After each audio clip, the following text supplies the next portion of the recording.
El acontecer de América Latina, Estados Unidos y el mundo con Red Mundial de Noticias. A través de Radio Cántico Nuevo. Red Mundial de Noticias con Johnny Romero. Comienza ahora. Hola, ¿qué tal? Aquí está información en Red Mundial de Noticias. Aquí están los titulares de las más importantes noticias ocurridas en el mundo hasta este momento. El izquierdista José María Belalcázar es el nuevo presidente interino del Perú. Cambio climático golpea a Colombia y al 75% de los mayores productores de café del mundo. El Parlamento de Venezuela retoma la discusión de la ley de amnistía en medio de huelgas. El sector privado en Cuba recibe ya combustible importado pese al asedio petrolero de Estados Unidos. Fiscalía tiene que determinar sobre el asesinato de Manso, dice Claudia Sheinbaum. Rusia advierte sobre escalada de tensiones en torno a Irán y el aumento de presión militar de Estados Unidos. Gobierno de Trump amplía la autoridad del ICE para detener a refugiados legales. Líderes religiosos de Miami marchan para impulsar la reforma migratoria. Aquí están las noticias. Miami. Pastores, personas de fe y defensores se reúnen en el centro de Miami para una protesta pacífica contra las políticas de inmigración que consideran inhumanas y para algunos contrarias a sus creencias religiosas. Liderados por pastores, varias docenas de personas marcharon desde la iglesia del centro hasta el Tribunal de Inmigración sosteniendo carteles, cantando y pasando frente a la Santa Francisca Cabrini, la santa patrona de los inmigrantes, grabados con las palabras "Oren por nosotros". Los organizadores afirmaron que planearon la acción deliberadamente para el día de ayer, día en que muchas tradiciones cristianas marcan el inicio de la Cuaresma, un tiempo de reflexión y arrepentimiento previo a la celebración de la Pascua. La marcha también coincide con el inicio del Ramadán, un mes de ayuno, de crecimiento espiritual y reflexión para los musulmanes. Entramos juntos en estas fiestas sagradas con un mensaje similar: sin odio, sin miedo. Los inmigrantes son bienvenidos aquí, dijo la reverenda Andrew Warren, una de las organizadoras del evento y pastora principal de la primera iglesia de Miami. El reverendo Laurie Hafner dijo que el pasaje bíblico que a menudo se cita, "De polvo venimos y en polvo nos volveremos", es un recordatorio de la fragilidad de la vida misma y un llamado a la acción para que los creyentes usen su tiempo en tierra sabiamente. Entonces, ¿qué vamos a hacer con esos días que nos han sido dados?, preguntó Hafner, pastor principal de la Iglesia Congregacional Unida de Cristo de Coral Gable, mientras caminaba por Biscayne Boulevard. Esta marcha es un ejemplo perfecto de lo que deberíamos estar haciendo. Deberíamos de cuidar quienes nos necesitan. Deberíamos ser la voz de quienes no la tienen. No hay mejor manera de vivir, dijo. Uno de los manifestantes, que vestía ropa con temática de Mardi Gras, llevaba un cartel festivo que decía: "Las máscaras son para los Mardi Gras", en referencia a las máscaras que suelen usar los agentes de inmigración y control de aduanas ICE. Los defensores del grupo de los derechos de los inmigrantes, Florida Immigrant Coalition, acudieron a la marcha para llamar la atención sobre la legislación que restringiría el uso de cubiertas faciales que oculten la identidad de un oficial. Conocida como la Ley de Visibilidad, los proyectos de ley HB 419 y SB 316 también exigiría que los agentes de inmigración se identificaran con mayor claridad mediante el uso de placas durante las acciones de control. Los defensores afirman que los agentes enmascarados erosionan la confianza pública y generan un miedo innecesario, lo que reduce la probabilidad de que las personas cooperen con la policía en situaciones de emergencia. Imagina este momento: alguien se acerca a tu auto sin placa visible, sin identificación, con la cara cubierta y te ordena obedecer. En cualquier otro contexto, lo llamaríamos peligroso, dijo Alejandra Orellana, organizadora de la membresía del sur de la Florida de la Coalición de Inmigrantes de la Florida. La marcha se produce en medio de crecientes preocupaciones sobre los esfuerzos de la administración Trump de terminar el estatus de protección temporal para los haitianos y una escalada de acciones de cumplimiento por parte del Servicio de Inmigración y Control de Aduanas ICE que ha provocado protestas ciudadanas en ciudades de todo el país. Washington. El gobierno del presidente de Estados Unidos, Donald Trump, ha otorgado a los funcionarios de inmigración poderes más amplios para detener a los refugiados legales que esperan una tarjeta de residencia con el fin de garantizar que sean sometidos a un nuevo escrutinio. Esto supone una aparente ampliación de la extensa campaña de Trump contra la inmigración legal e ilegal, según una nota interna del gobierno. El Departamento de Seguridad Nacional de Estados Unidos, DHS, en un memorándum fechado el 18 de febrero y presentado en un tribunal federal, dijo que los refugiados deben volver a estar bajo custodia del gobierno para ser inspeccionados y examinados un año después de su admisión en Estados Unidos. Este requisito de detención e inspección garantiza que los refugiados sean reevaluados después de un año, alinea la evaluación posterior a la admisión con la que se aplica a otros solicitantes de admisión y promueve la seguridad pública, afirmó el departamento en el memorándum. Según la legislación estadounidense, los refugiados deben solicitar la residencia permanente, legal, un año después de su llegada al país. El nuevo memorándum autoriza a las autoridades de inmigración a detener a las personas durante el proceso de reinspección. La nueva política supone un cambio con respecto al memorándum anterior de 2010, que establecía que el hecho de no obtener la residencia permanente legal no era motivo para la expulsión del país, ni motivo adecuado para la detención. La decisión ha suscrito críticas por parte de los grupos de defensa de los refugiados. El presidente de Afghan Evad, Shaun Van Diver, calificó la directiva de un cambio imprudente de una política tradicional y afirmó que rompe la confianza de las personas que Estados Unidos admitió legalmente y a las que prometió protección. IAS, anteriormente conocida como Sociedad Hebrea de Ayuda al Inmigrante, dijo que esta medida causará un grave perjuicio a miles de personas que fueron acogidas en Estados Unidos tras huir de la violencia y la persecución. Bajo la presidencia de Donald Trump, el número de personas detenidas por el Servicio de Inmigración y Control de Aduanas ICE, lo que supone un aumento de alrededor del 75% desde que asumió el cargo el año pasado. La dura política migratoria de Trump fue un tema poderoso de campaña que le ayudó a ganar las elecciones de 2024. En enero, un juez estadounidense bloqueó temporalmente una política recientemente anunciada por la administración de Trump, dirigida a los aproximadamente 5.600 refugiados legales en Minnesota que están esperando la tarjeta de residencia. En un fallo escrito, el juez federal del distrito John Tunney de Minneapolis dijo que los agentes federales probablemente violaron múltiples estatutos federales al arrestar a algunos de estos refugiados para someterlos a un examen adicional. Dubái. Rusia advirtió este jueves sobre una escalada de tensión sin precedentes en torno a Irán e instó a la moderación ante el aumento de la presencia militar de Estados Unidos en la región, que según un funcionario de alto rango estadounidense debería completarse a mediados de marzo. Las amenazas de Estados Unidos de bombardear Irán, con ambas partes muy distanciadas en las negociaciones sobre el programa nuclear de Teherán, ha provocado una subida de los precios del petróleo.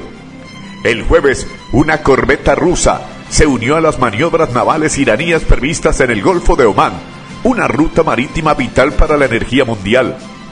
Los negociadores iraníes y estadounidenses se reunieron y el ministro de Asuntos Exteriores iraní, Abbas Araqi, dijo que habían acordado unos principios rectores, pero la Secretaría de la Prensa de la Casa Blanca, Caroline Levy, dijo que ambas partes seguían distanciadas en algunos asuntos.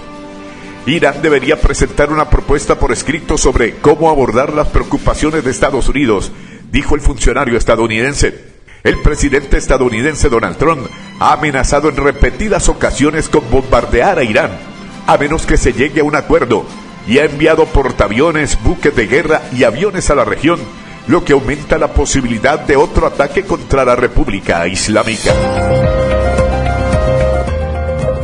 Teherán. Irán recalcó este jueves que ningún país puede privarlo del derecho al enriquecimiento nuclear, a pesar de que Estados Unidos ve muchos motivos para atacar a la República Islámica, y varios medios estadounidenses afirman que de hecho el ejército ya está preparado para hacerlo. Los dos países enemigos reanudaron recientemente negociaciones indirectas bajo mediación de Omán, después de que el presidente estadounidense Donald Trump amenazara con una operación militar contra Irán, primero por la brutal represión de manifestaciones antigubernamentales y después por su programa nuclear. CNN y CBS informaron que el ejército estadounidense está preparado para lanzar ataques contra Irán este mismo fin de semana, aunque el presidente aún no ha tomado una decisión. Citando funcionarios estadounidenses no identificados, el diario The Wall Street Journal aseguró que Trump ha sido informado sobre sus opciones militares, todas ellas diseñadas para maximizar el daño, incluyendo una campaña para matar a decenas de líderes políticos y militares iraníes con el objetivo de derrocar el gobierno. Las amenazas no parecen amedrentar al gobierno de los ayatolás. El programa nuclear de Irán avanza de acuerdo con las normas del Organismo Internacional de la Energía Atómica y ningún país puede privar a Irán del derecho a beneficiarse pacíficamente de esta tecnología, declaró el jefe de energía atómica de Irán, Mohammad Eslami, en un video publicado en medios locales. Yakarta, atención. Indonesia y Estados Unidos han firmado alrededor de una decena de acuerdos para inversiones en proyectos de semiconductores, minerales estratégicos y agricultura, entre otros sectores, durante la visita del presidente indonesio Prabowo Subianto a Washington, según dijo hoy Yakarta. Según comunicadores del gobierno indonesio, se firmaron al menos 11 memorándum de entendimiento de un valor potencial de $38.400 millones en esas y otras áreas, en medio de una apuesta de Prabowo para elevar el posicionamiento de Indonesia en sectores como el níquel, cuya producción domina, las tierras raras o los chips. De visita en Washington para asistir a la primera reunión de la Junta de Paz, promovida por el presidente de Estados Unidos, Donald Trump, para resolver conflictos con el primer foco en Gaza, Prabowo se reunió con inversores norteamericanos. Atención, Londres.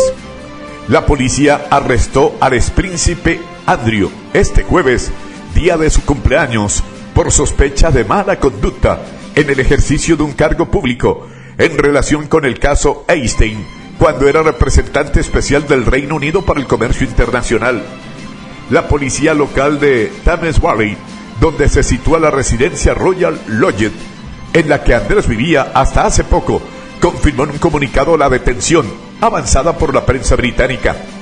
Como parte de la investigación, hoy hemos arrestado a un hombre de unos 60 años de Norfolk, bajo sospecha de mala conducta en el ejercicio de un cargo público, indicó la policía, que no nombra al sospechoso como es costumbre en el país. Ante estas afirmaciones, el rey Carlos III, hermano mayor de Andrés, que este jueves cumple 66 años, señaló que sigue los últimos acontecimientos con la más profunda preocupación y añadió que la justicia debe seguir su curso. Según la agencia de prensa británica PA, el príncipe Guillermo, heredero al trono británico, y su esposa Catalina dijeron respaldar la postura del rey. El comunicado de la policía informó que se realizaron registros en 2 direcciones en Inglaterra en aparente relación con estas acusaciones. La BBC informó que una de ellas era la antigua casa de Andrés, Royal Lodge, en la finca Windsor, al oeste de Londres. Ciudad de México. México se posicionó en 2025 como el principal mercado de las exportaciones de productos de Estados Unidos por primera vez, desplazando a Canadá, quien mantuvo esa posición por lo menos desde el comienzo del Tratado de Libre Comercio de América del Norte, TLCAN, en 1994, mientras que las ventas de mercancías estadounidenses al mercado mexicano crecieron a una tasa interanual de 1,2% el año pasado, a $337.960 millones. Los embarques de productos estadounidenses a Canadá cayeron 3.8%, a $336.518 millones. De esa forma, México superó marginalmente a Canadá, con una tendencia en la que estos indicadores se fueron cerrando en los últimos años, de acuerdo con datos de la Oficina del Censo. En 2025, Estados Unidos se colocó como el segundo mayor exportador de producto del mundo, con 2.18 billones de dólares, un alza del 6.0% respecto a 2024, superado por China con 3.78 billones de dólares, un aumento de 5.6%. Ambas potencias mantienen una guerra comercial y una competencia tecnológica en sectores estratégicos como autos eléctricos, paneles solares y semiconductores. Otros destinos destacados de las exportaciones estadounidenses en 2025 fueron China, con envíos por 106.308 millones de dólares, menos el 25.8% interanual, y Taiwán, a quien Estados Unidos exportó bienes por 54.666 millones de dólares, menos 28.5%. Ciudad de México. La presidenta de México, Claudia Sheinbaum Pardo, refirió que todo indica que el asesinato del alcalde de Uruapan, Carlos Manzo, fue un asunto de la delincuencia organizada y que la Fiscalía de Michoacán tiene que determinar. Esto luego de que la presidenta municipal de Uruapan y viuda de Manzo, Grecia Quirós, presentó una denuncia ante la Fiscalía Estatal en contra de los morenistas Leonel Godoy Rangel, diputado federal, el senador Raúl Morón y el exalcalde Ignacio Campos por presunta participación en el homicidio. En tanto, el senador Raúl Morón negó de manera tajante estar involucrado en el asesinato del exalcalde de Uruapan y amagó con interponer acciones legales contra Gracia Quirós. Aseguró que tiene las manos limpias y la conciencia tranquila, por lo que esas acusaciones infundadas en su contra le causan daño moral a él y a su familia. Ciudad de México. México saca una ventaja arancelaria de 3 puntos porcentuales en sus exportaciones de autos a Estados Unidos en comparación con el promedio mundial, lo que en parte le ha permitido crecer en su participación de mercado, de acuerdo con datos del Departamento de Comercio. De enero a noviembre de 2025, México pagó un arancel promedio de 11.3% en estos embarques, mientras que la media global fue de 14.1%. Considerando únicamente el mes de noviembre, último dato disponible en estadística estadounidense, el arancel correspondiente a México fue de 13.3%, en tanto que la tarifa media mundial alcanzó 16.3%. Ciudad de México. La presidenta de México, Claudia Sheinbaum Pardo, afirmó que su gobierno espera a la toma de posesión del presidente interino del Perú, José María Balcázar, para evaluar si es posible restablecer las relaciones diplomáticas entre ambos países, rotas desde 2022, tras la destitución de Pedro Castillo. Pues vamos a esperar. El presidente que se eligió, Balcázar, es del mismo partido de Pedro Castillo, Perú Libre. Entonces vamos a esperar a ver, una vez que tome posesión, si es factible establecer las relaciones, declaró la mandataria. Washington. La alcaldesa de Washington declaró el estado de emergencia por un importante vertido de aguas residuales y solicitó ayuda a la Casa Blanca después de que el gobierno de Donald Trump criticara a los líderes locales por su respuesta a la emergencia. Hace un mes se rompió una tubería que transportaba desechos desde la capital estadounidense y parte de los estados vecinos de Maryland y Virginia, lo que provocó el derrame de cientos de millones de litros de residuos al río Potomac. El desastre ecológico se ha convertido en un peligro para el ecosistema y los residentes que lo utilizan como fuente de agua potable, al tiempo que ha avivado la lucha política entre el republicano Trump y una estrella en ascenso del Partido Demócrata, el gobernador de Maryland, Wes Moore. La Habana. Pequeñas empresas privadas cubanas confirmaron hoy que ya han empezado a recibir en la isla combustible importado en medio del bloqueo petrolero de Estados Unidos al país. Estos miembros del limitado sector privado en Cuba, que hablaron en condición de anonimato, son la punta de lanza de una serie de iniciativas empresariales individuales que trabajan en este sentido, esfuerzos que están sin embargo muy lejos de los volúmenes que necesitaría la isla para escapar de la asfixia energética inducida por Washington. El pasado enero, Estados Unidos detuvo los envíos de petróleo desde Venezuela a la isla y amenazó con aranceles a aquellos países que suministraran crudo a Cuba. La Habana puso entonces en marcha un duro plan de contingencia para tratar de subsistir sin importaciones energéticas.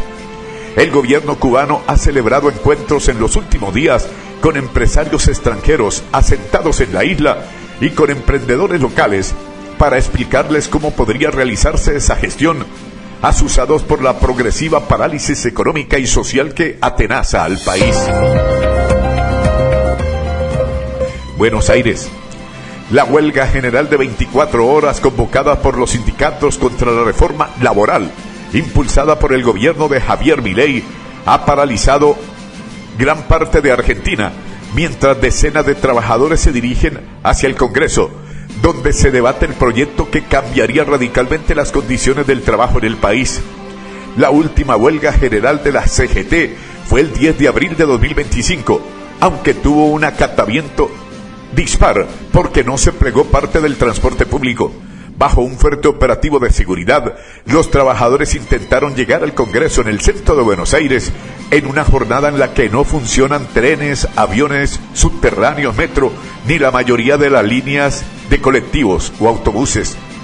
La Confederación General del Trabajo CGT, la mayor central obrera y convocante de la cuarta huelga general durante el gobierno del ultraderechista Milei, lidera la convocatoria de esta medida de fuerza, iniciada la pasada medianoche. Washington. Ahora vemos que podríamos aumentar la producción bruta de petróleo en Venezuela en más del 50% durante los próximos 12 meses, explicó el director general de la empresa Repsol, Josu John Imaz, en una conferencia con analistas con ocasión de la presentación de sus resultados, celebrando que se abre una nueva ventana de oportunidad en el país suramericano.